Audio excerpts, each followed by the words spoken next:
오늘 우리가 예배하는 자리에 먼저 목사가 앞에 있고요. 그리고 또 찬양대가 이렇게 탁 있고, 그리고 우리 성도님들이 이렇게 있는 자리.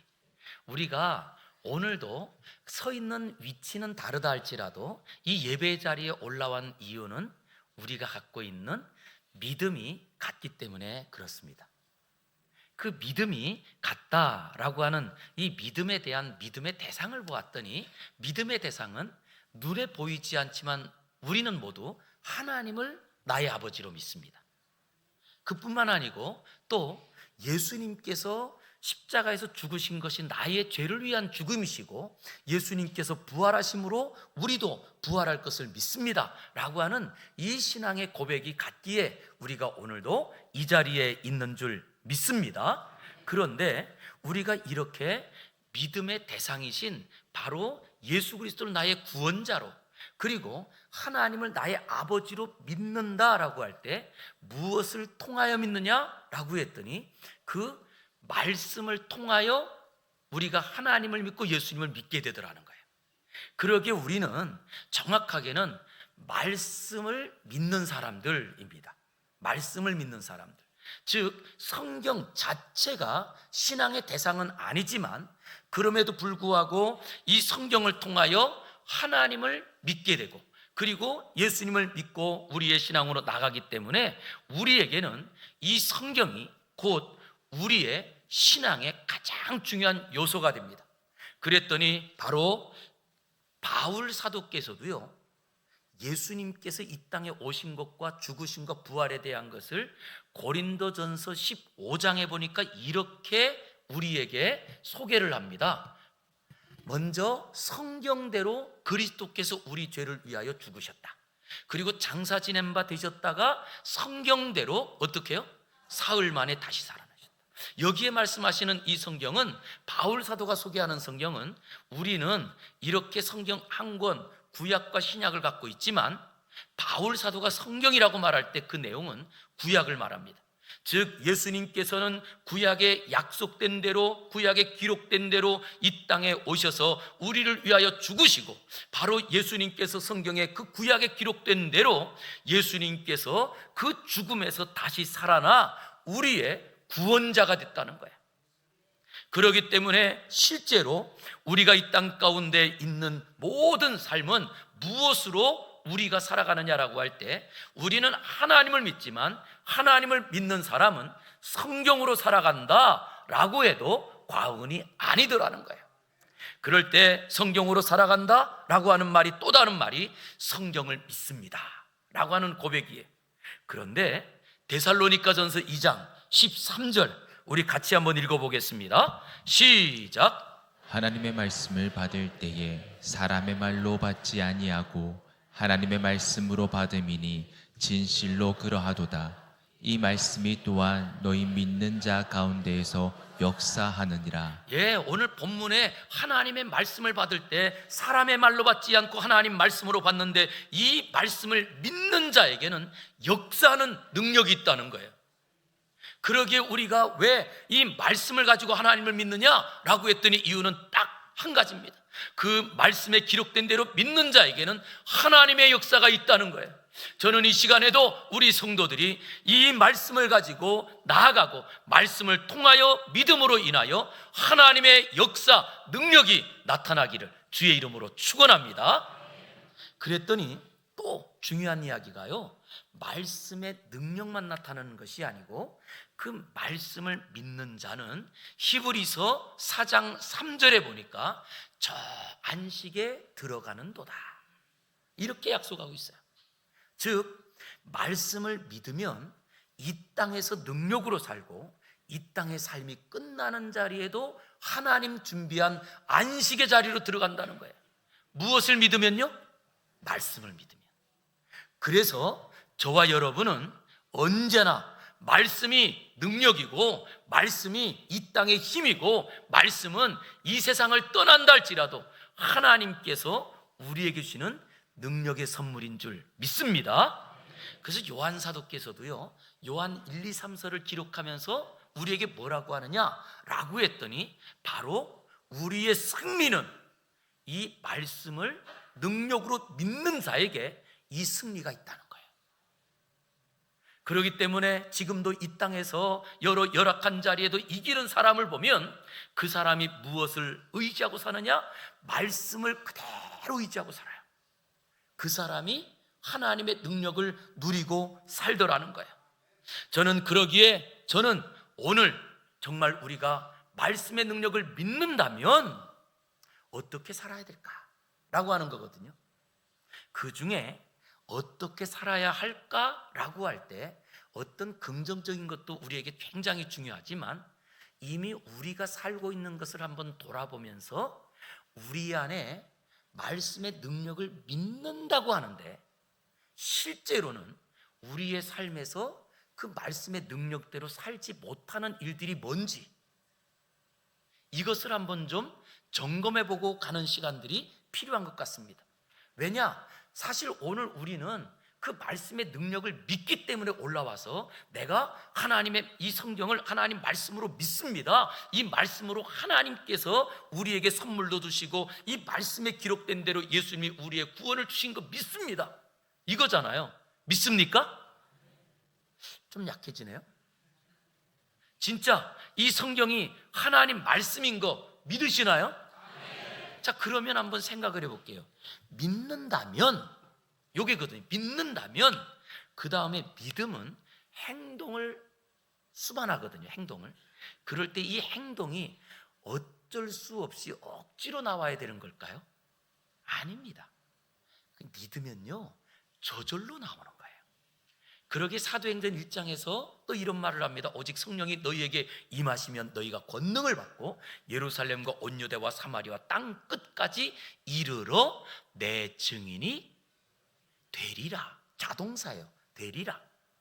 자동사라는 말은 오토매틱이라는 말이거든요. 즉 성령님의 그 권능이 임하면 자동적으로 증인으로 살아가더라는 거예요. 그러면 말씀의 권능을 믿는다면 자동적으로 우리의 삶에 불가능을 가능케 하는 그 하나님을 고백하고 그리고 이 땅에 어떤 어려움이 있달지라도 그 자리에서 날마다 믿음으로 승리하는 이런 일들이 나타나야 되지 않을까요? 그런데 안 그런 거예요. 그래서 저는 오늘 설교 제목을 말씀의 능력을 믿는다면 그러면 우리가 무엇을 해야 되느냐? 이것을 오늘 본문의 근거에서 몇 가지를 말씀드리고 싶은데요.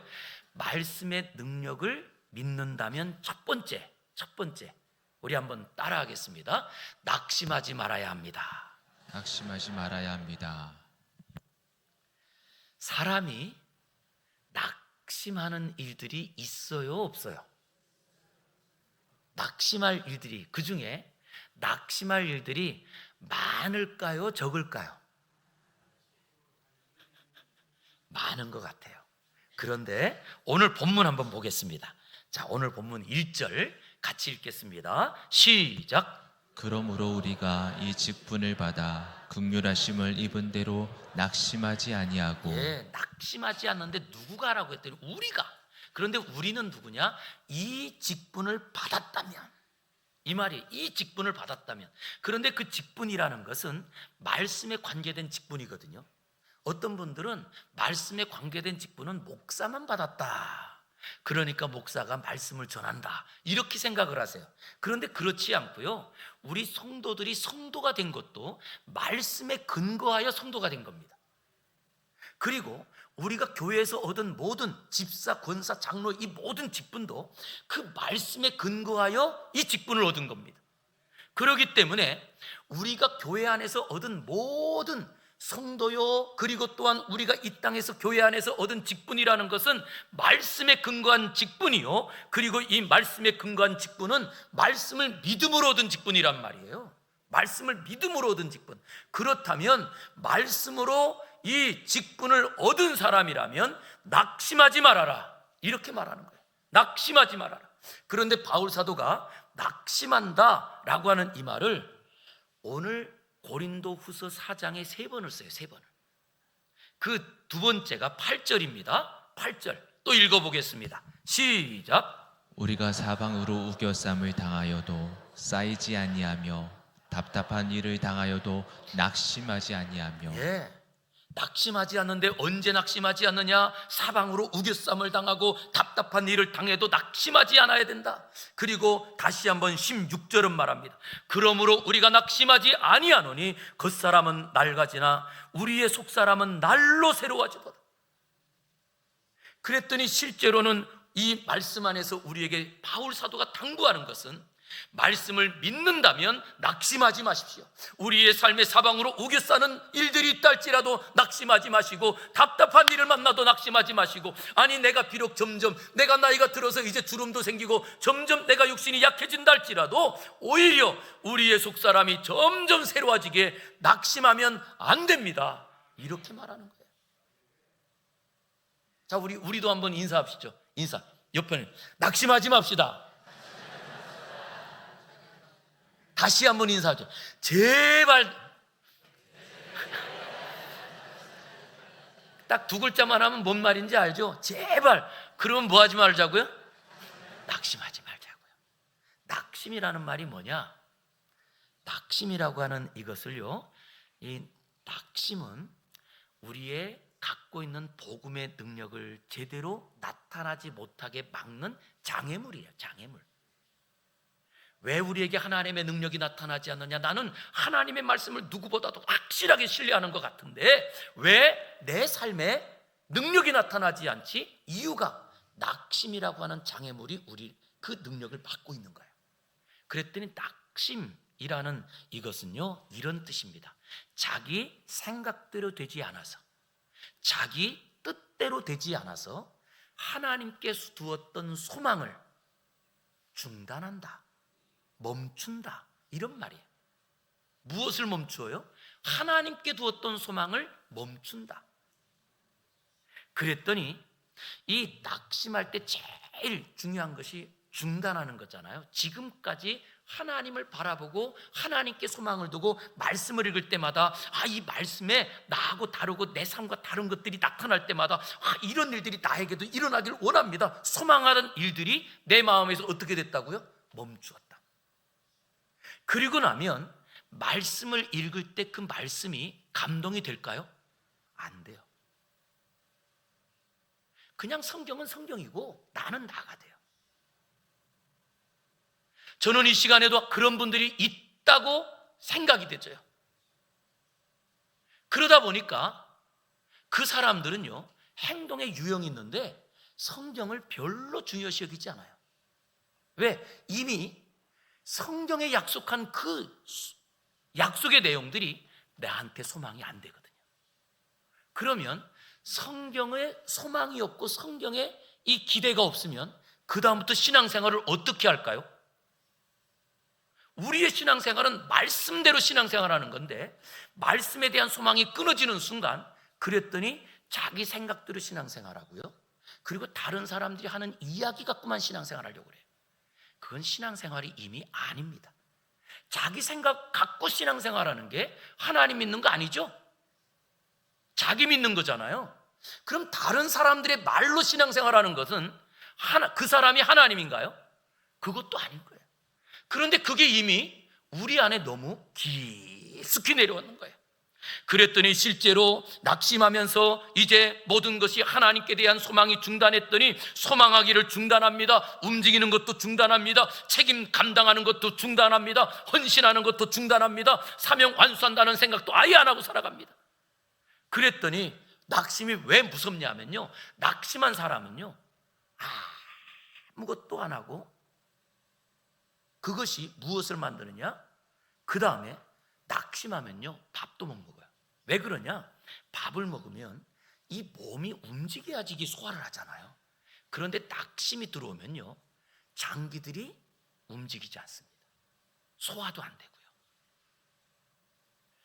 저는 이렇게 낙심했던 분을 제가 우리 교회 와서 목회하면서 과거에, 우리 교회 교인은 아니세요.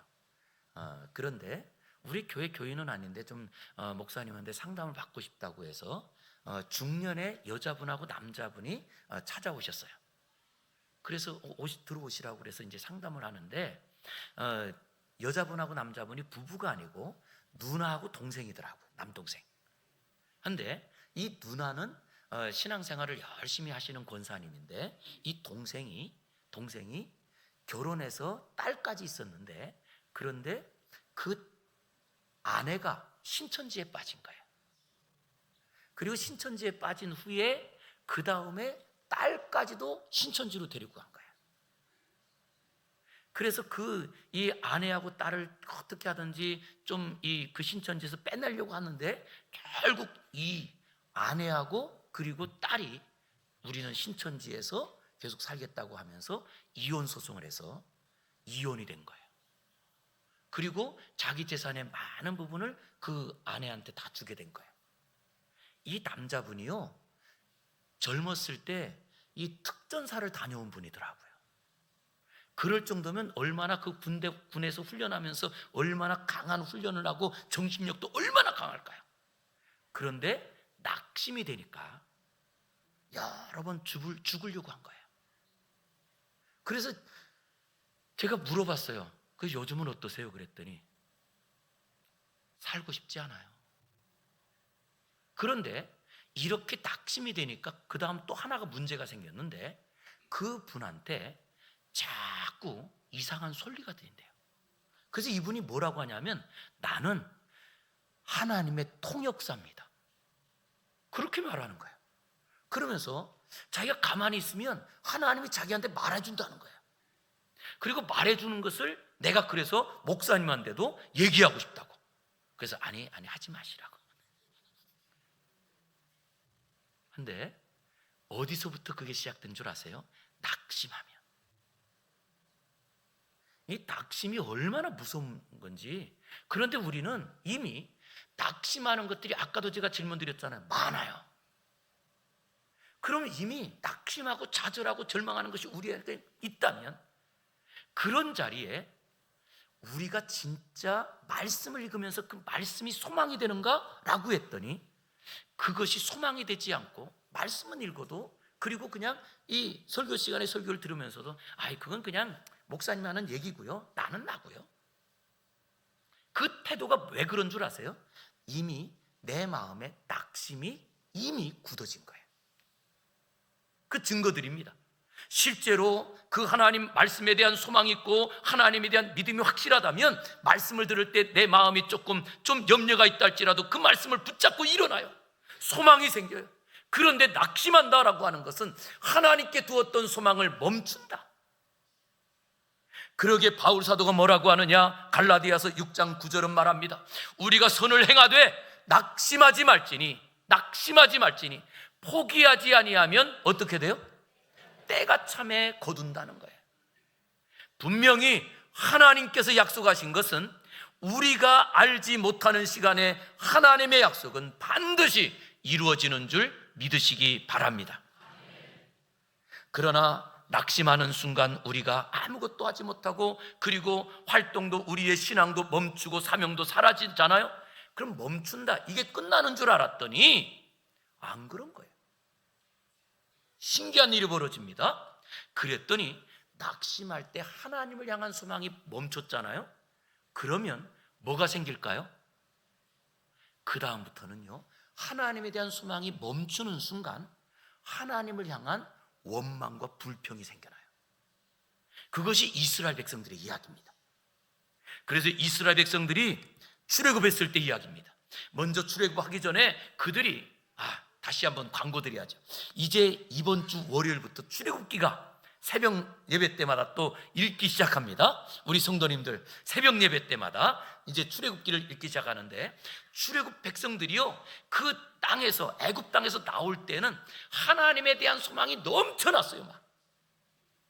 그래서 그들이 모세가 갑시다라고 할 때 그냥 아침에 막 떡을 반죽하다가 그 반죽까지도 물러매고 그냥 신바람 나서. 왜? 하나님께 소망이 있어서 나왔거든요. 그런데 며칠을 가가지고 다 홍해 앞에 갑니다. 뒤에는 애국 군대가 추격해 옵니다. 그랬더니 하나님께 대한 소망을 멈추었더니 그 다음 뭐가 됐을까요? 하나님께 원망하기 시작합니다. 애굽에 장사할 데가 없어서 우리를 이 바닷가로 인도했느냐, 그러면서 오히려 원망이 커지는 거예요. 그래서 여러분, 낙심하는 순간 무엇이 생겨나요? 원망, 불평, 이런 것들이 생겨나요. 지금도 여러분들 신앙생활하면서 혹시 내 안에 원망, 불평들이 나오던가요? 그 자리는 이미 내가 신앙에 하나님에 대한 소망이 멈췄다는 거예요. 그러기에 이렇게 멈추고 났더니 어떤 일이 벌어져요? 그래서 엘리야 선지자가 그 바알 선지자들과 영적인 대결에서 이겼잖아요. 그리고 이것을 이기기만 하면 나라가 바뀌고 그리고 왕이 자기를 인정해 줄 줄 알았는데 웬걸요? 그 바알 선지자들을 다 죽였는데도 불구하고 그 왕의 아내인 이세벨 왕후가 오히려 편지를 써가지고 엘리야 선지자를 죽이겠다고 할 때 엘리야 선지자의 마음에 낙심이 확 들어옵니다. 그랬더니 낙심하고 나니까요, 그렇게 영적으로 그 선지자들, 악한 이단 선지자들까지도 이겼던 선지자가요, 북쪽 이스라엘에서 남유다를 거쳐서 그 사람들이 살지 못하는 저 남방 땅 끝까지 가가지고 하나님 죽여주세요. 나는 더 이상 살 이유가 없습니다. 이렇게 변해버려요. 무엇이요? 낙심.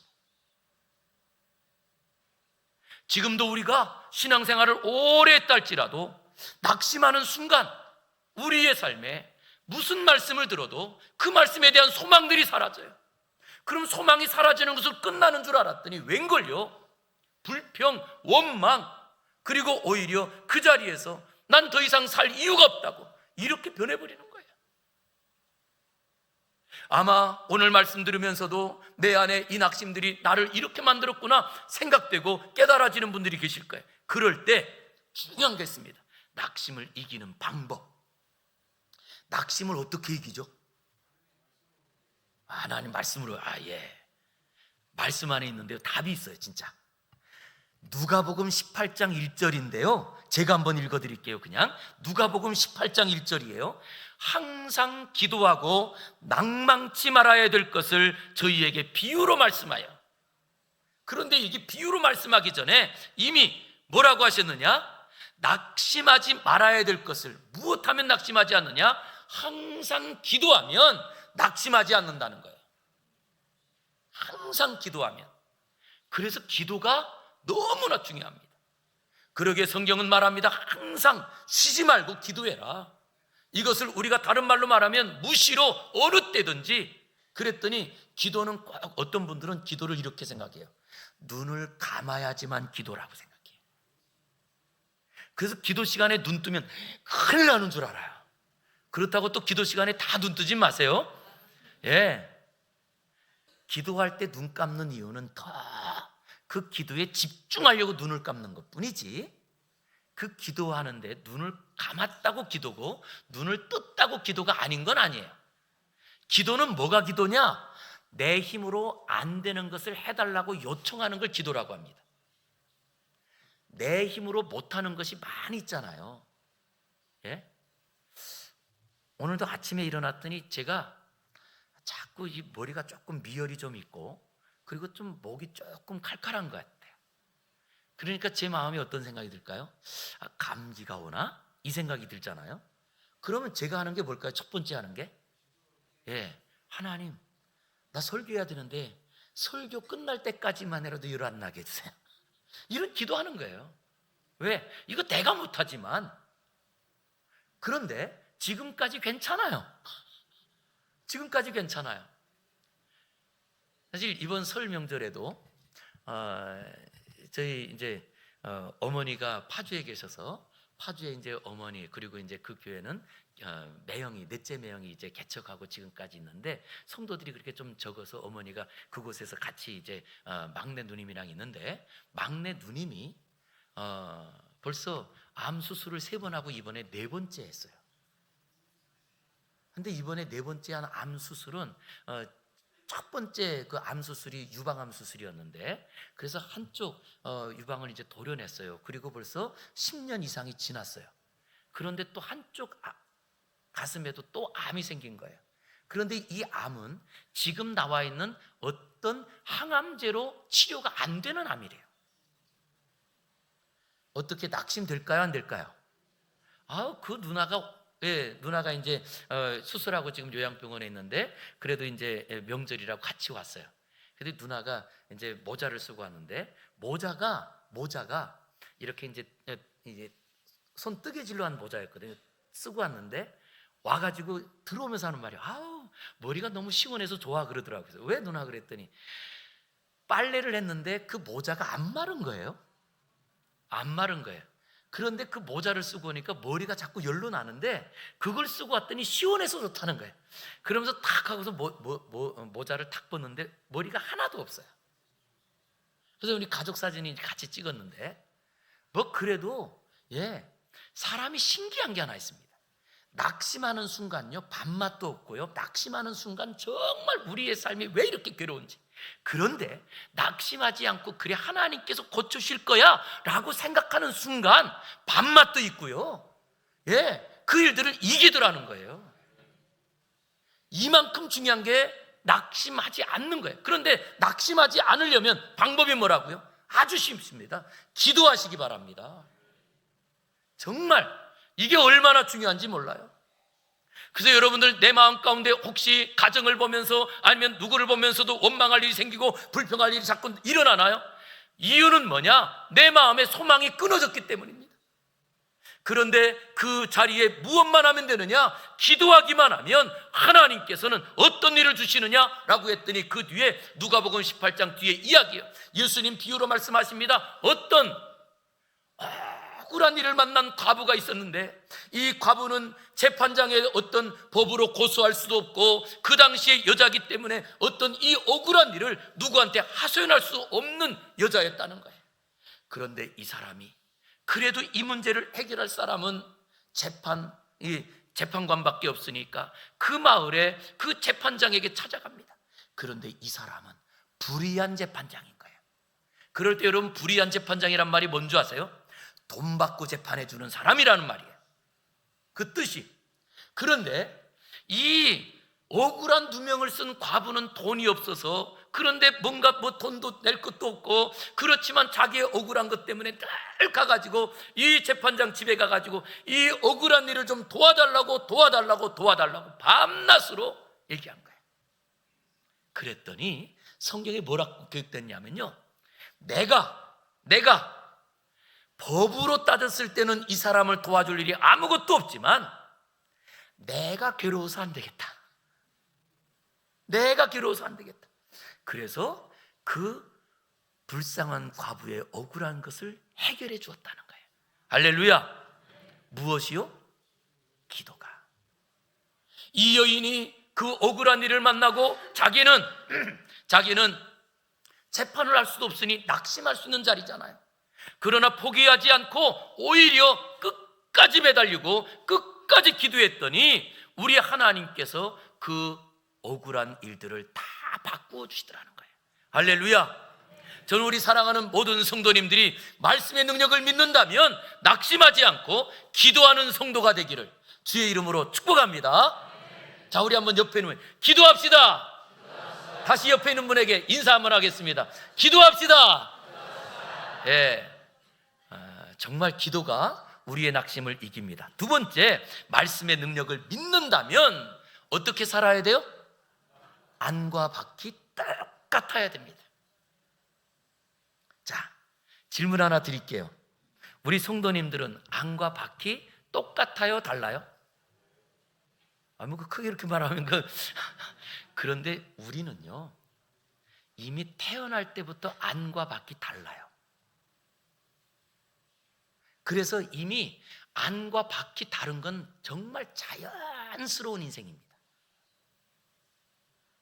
어떤 사람들은 저 사람은 정말 속이 은큼해. 자기는 아는 것만 가요?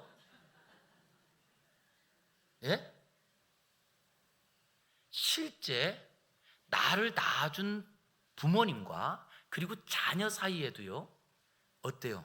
안과 밖이 같을까요? 다를까요? 달라요. 부모님의 안과 밖도 다르고 자식의 안과 밖도 달라요. 그렇다고 한다면 우리가 살아가는 모든 삶에 어때요? 그러면 오늘 우리가 하나님을 믿는 사람으로 한 우리가 오늘도 이 자리에 올라와서 예배 드리는데 우리의 모습에 안과 밖이 어때요? 달라요. 이게 다른 게 이게 일반적인 겁니다. 그럴 때 오늘 본문에서는 뭐라고 하느냐? 라고 했더니 2절 우리 같이 한번 읽어보겠습니다. 2절 시작. 이에 숨은 부끄러움의 일을 버리고 속임으로 행하지 아니하며 하나님의 말씀을 혼잡하게 하지 아니하고 오직 진리를 나타내므로 하나님 앞에서 각 사람의 양심에 대하여 스스로 추천하노라. 이것은 진짜 우리가 하나님의 말씀으로 직분을 얻고 하나님의 말씀의 그 능력을 믿는다면 숨은 부끄러움의 일을 버려야 된다. 그리고 속임으로 행하지 아니해야 된다라고 말하는 거예요.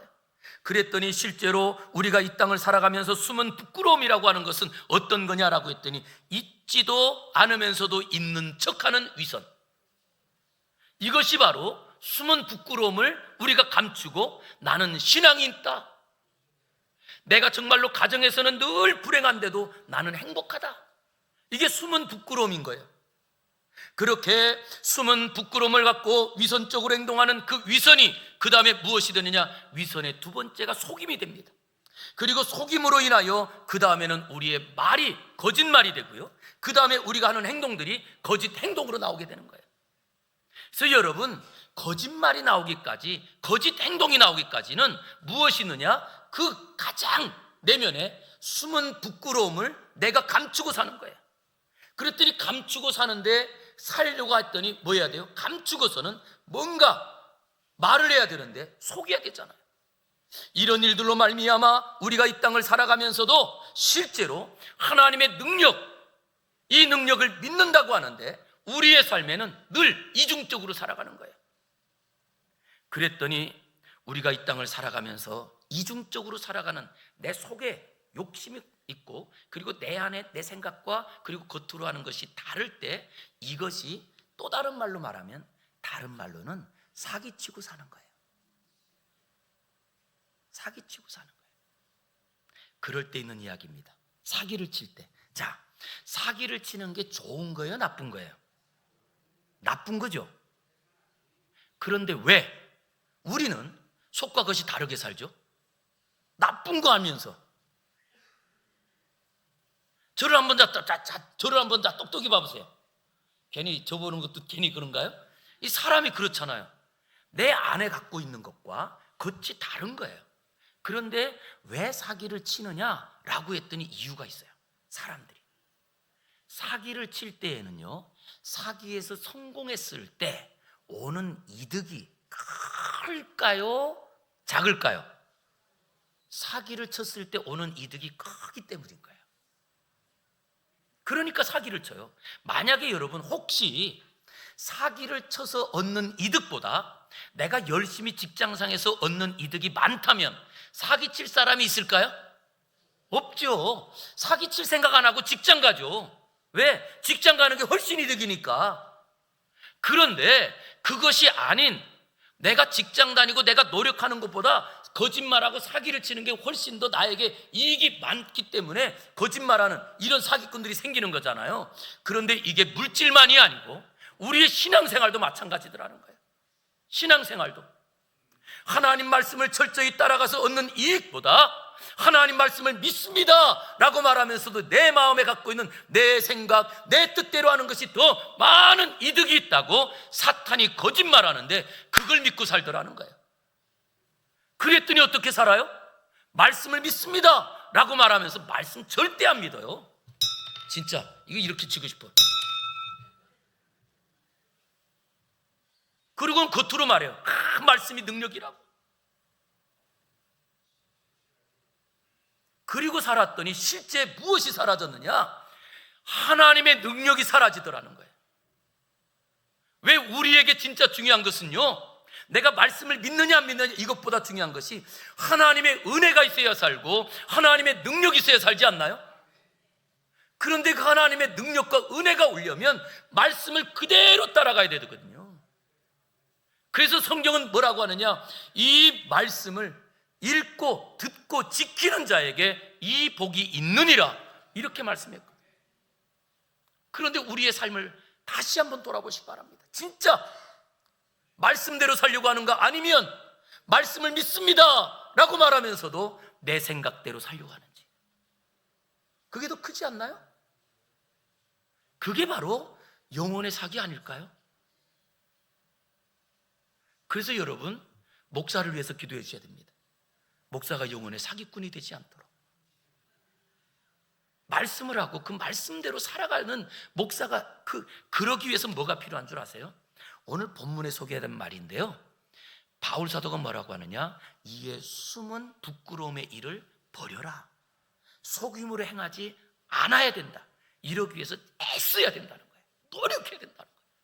그냥 가만히 있어서는요, 이미 우리는 안과 밖이 다른 사람으로 어려서부터 살아왔기 때문에 그냥 말씀대로 살아가는 것도 그냥 가만히 있어서는요, 늘 우리는 이중생활하게 돼 있어요. 그냥. 그래서 무엇 해야 되는 줄 아세요? 정말 땀 흘리고 애써서 노력을 해야 됩니다. 이 말씀대로 살아가기 위해서 내 안에 이중적인 것들을 바꾸려고 애써야 됩니다. 그것이 곧 신앙생활인데, 그래서 내 안에 속사람이 죽어야지만. 그래서 바울 사도가 고백하는 거예요. 오호라, 나는 곤고한 사람이로다. 내 안에 두 법이 싸우고 있는데 그 두 법이 싸우는 중에 무엇이 강하냐라고 했더니, 옛사람의 법이 강하여 믿음으로 살려고 하는 내 속사람을 잡고 끌고 가는도다. 그러나 그런 자리에 바울 사도의 이 고백은요, 누구나 우리에게 다 아직도 우리에게는 말씀의 능력이 클까요? 아니면 내가 갖고 있는 이중생활이 클까요? 말씀의 능력이 커야 되는 게 목표지만 실제로 우리의 삶에는요, 내 이중생활이 너무 뿌리가 깊어요. 어릴 적부터 우리는 있는데 없는 척, 아닌데도 그런 척. 그게 얼마나 도사들 아니에요? 그러기에 우리가 정말 하나님의 말씀의 능력을 믿는다면 우리가 해야 되는 것은 안과 밖이 다른 것을, 이걸 어떻게 바꿀까? 그랬더니 바꿀 수 있는 하나가 있어요. 내 속사람에 지금까지 감추어졌던, 부끄러운 거라고 하지만 실제로 아무한테도 누구한테도 얘기하지 않던 내 안에 이 속사람이 죽어야지만, 그래야 말씀이 내 안에서 왕노릇할 수 있는 거예요. 그러기에 저는 다시 한번 우리 사랑하는 성도님들, 정말 말씀의 능력을 우리가 믿는다면 안과 밖이 똑같아야 되는데, 여러분, 우리의 이 생명이라고 하는 것, 그 생명이 아주 이렇게 부드럽고 활동성 있잖아요. 그런데 여기에다가 만약에 시멘트를 붓고 그리고 물을 부었다고 생각해 보세요. 그럼 이 부드러운 활동성 있는 것이 점점 굳어지겠죠. 마치 간이 굳어지는 것처럼 우리의 신앙생활이 완전히 점점 굳어집니다. 그냥 말씀은 그냥 하나의 무엇이 됐느냐, 화석화돼 버렸어요. 그냥 하나님 말씀이래. 그 안에 내용이 뭔지, 그 말씀을 따라가는 게 어떤 건지 아무것도 몰라. 그런데 그냥 하나님 말씀이래. 그리고 우리가 신앙생활 한다면 그게 신앙생활 맞나요? 아닙니다. 저는 그러기에 다시 한번 우리 말씀으로 직분을 얻은 모든 성도들이 올해에는 다시 한번 말씀의 능력을 믿는다면 말씀으로 다시 시작하는데, 말씀을 읽는 것을 다시 시작하고 말씀을 가지고 따라가는 것을 다시 시작하는 그런 은혜가 우리 안에 일어나기를 주의 이름으로 축원합니다. 그러면 내가 이중생활, 신앙의 이중생활하고 있다는 걸 뭘로 확인하는 줄 아세요? 신앙생활의 내가 지금 이중생활하고 있구나, 이걸 확인하는 방법이 아주 좋은 게 하나 있어요. 그게 예배당에 올라와서 예배를 드리잖아요. 그럴 때 진짜 하나님께 소망을 두고 그리고 하나님께 예배하는 사람들은요, 예배당에 올라와서 태도가 다릅니다. 어떤 분들은 찬양팀이 올라가지고 벌써 찬양을 이분들 찬양팀이 찬양하려면요 일찍 와가지고, 그리고 또 인도하는 분들은 그걸 주일에 주중에 벌써 어떤 곡을 해야 이렇게 다 고민하면서 기도하면서 한 거예요. 그리고 찬양을 하고 있어요. 그런데 올라오신 분들이 찬양을 안 하더라고. 이미 기대가 있어요, 없어요? 없다는 거예요. 내가 예배당에 올라왔기 때문에 이미 기대합니다라고 하는 겉모습은 있지만 내 속사람의 기대가 없는 실제로 이중생활이라는 거예요. 이게. 그런데 거기서 끝나지 않습니다. 그랬더니 또 땅 있는데 내가 아는 분이 와. 손짓해서 또 이쪽으로 오래요. 그러고는 얘기하는데 찬양팀의 소리가 크니까 얘기를 해도 잘 안 들리잖아요. 그러니까 더 크게 얘기해달라고. 이미 우리는 예배당에 왔지만 하나님께 은혜 받을 것은 이미 우리의 겉모습은 하나님께 예배하고 은혜 받는다는 모습이에요. 그런데 속사람은요, 속은 아닌 거예요. 은혜에 대한 기대가 없어요. 그랬더니 찬양 안 부릅니다. 우리가 손을 올려서 찬양합시다라고 할 때 정말 어깨가 아프고 팔이 아파서 손이 못 올라가는 분들 계세요. 그런데 그런 기대감 없는 뭐 올려? 왜? 기대가 없거든요. 소망이 없거든요. 이게 바로 이중생활이라는 거예요. 이런 것들이. 진짜 하나님의 은혜가 필요하고 말씀의 능력을 믿는다면, 아니 내가 어떤 모습이라도 그래서 왜 나는 이 능력을 있어야 사니까 이러지 않을까요? 그런데 그런 것들이 사라졌다. 그래서 여러분 말씀을 들을 때도 어떤 줄 아세요? 진짜 이중생활하는 분들은요, 말씀을 들을 때 뭔만 기억하느냐? 중요한 건 기억이 안 나. 그런데 장 목사가 설교하다가 고린도 후서 그래야 되는데 고린도 전서 그것만 기억하고, 또 어떤 분은 또 뭐만 기억하는 줄 아세요? 사실 우리 이제 제가 설교하다가 예화드는 게 대부분은 우리 가정 얘기를 사실은 많이 했어요. 그런데 요즘은 거의 안 합니다. 제가 이유가 뭔지 아세요? 이제 저희 집안에 대한 얘기를 하고 났더니 끝나고 나면 우리 아들 붙잡고 너희 집에 그런 일이 있었다며? 아니 또 아내를 붙잡고 막 그러다 보니까 집에 가는 순간요, 제가요 폭탄 맞아요. 막 그거는 말씀을 이해하기 위한 하나의 도구였을 뿐인데 오히려 말씀의 중요한 것들은 다 잃어버리고 아주 별로 중요하지도 않은 그런 이야기만이 우리에게 중요하다면 이미 우리는 이중생활하고 있는 사람들이라는 거예요. 내가 하나님께 받기 위한 은혜가 아닌 다른 것들이 더 중요하잖아요. 저는 그러기에 다시 한번 우리 모든 성도님들이 하나님의 그 말씀의 능력을 믿는다면 지금도 그 하나님께서 일하실 것을 믿기에 우리가 먼저 무엇을 정말 조심하느냐? 그 사람은요, 말을 조심해요. 왜? 말 한마디 잘못했다가 그 하나님의 은혜가 왕창 깨지면 어떡하지? 그래서 말을 조심합니다. 저는 가끔 우리 성도님들이 이렇게 대화하는 중에 말하는 걸 들을 때마다 어떨 때는 정말 제 가슴이 철렁대려요. 아닌데 저런 말 했다가 하나님의 은혜가 사라지면 어떡해? 사람이 참 신기한 게요, 그 단어가 우리 세상에서도 성경이 아니고서도 우리 그런 말 2002년도에 월드컵 하고 나서 그랬잖아요. 꿈은 이루어진다고 그런 말 많이 했잖아요. 그런데 꿈이라고 하는 거는 뭘로 나와요? 말로 나오는 겁니다. 말로. 우리의 말은요, 꿈을 말하는 거예요. 어떻게 하든지 이 사람을 세워주는 말, 어떻게 하든지 격려하고 힘이 되는 말. 그런데 그 말로 사람들을 끄끄러내요. 상처를 줘, 아픔을 줘. 무엇이었기 때문에요? 하나님에 대한 기대가 없기 때문입니다. 진짜 하나님의 기대가 있다면 그런 만약에 사람을 죽인 사람이라 할지라도 그 사람을 살릴 기대를 가지고 말하지 않을까요? 그런데 우리가 말씀의 능력을 믿지 못하기에 이중적으로 살지 않나요? 오늘도 예배를 드립니다. 그리고 이 자리에 올라와 있습니다. 그런데 진짜 내 마음 가운데 그 하나님의 능력이 믿어지고 이것이 내 가정에 내 삶에 이루어지길 원한다면 우리가 어떻게 할까요? 찬양 한마디 할 때도 손들고 이 찬양이 내 찬양 되길 원합니다. 이런 고백이 나오지 않겠어요? 그런데 그런 일들이 없잖아요. 기도할 때도 우리 같이 기도합시다. 장로님 기도할 때마다 그 기도에 주여, 그 기도가 응답되길 원합니다. 이런 고백들이 나오지 않을까요? 그런데 그냥 지나가다 왜요? 신앙의 이중생활 아닌가요? 그럼 여러분 생각해 볼게요. 가정 안에서도 이중생활의 결론은 뭐예요? 파탄. 그렇다면 영적인 이중생활의 마지막은 뭘까요? 천국일까요? 아닙니다. 그러기에 우리의 어느 한마디가 중요하고 우리의 마음에서 우리가 행동하는 것들이 얼마나 중요한지, 저는 우리 모든 성도님들이 말씀의 능력을 믿는다면 이제는 이중생활을 버리고 경건으로 나아가는 저와 여러분 되기를 주의 이름으로 축원합니다. 기도하겠습니다. 거룩하신 아버지 하나님, 감사합니다.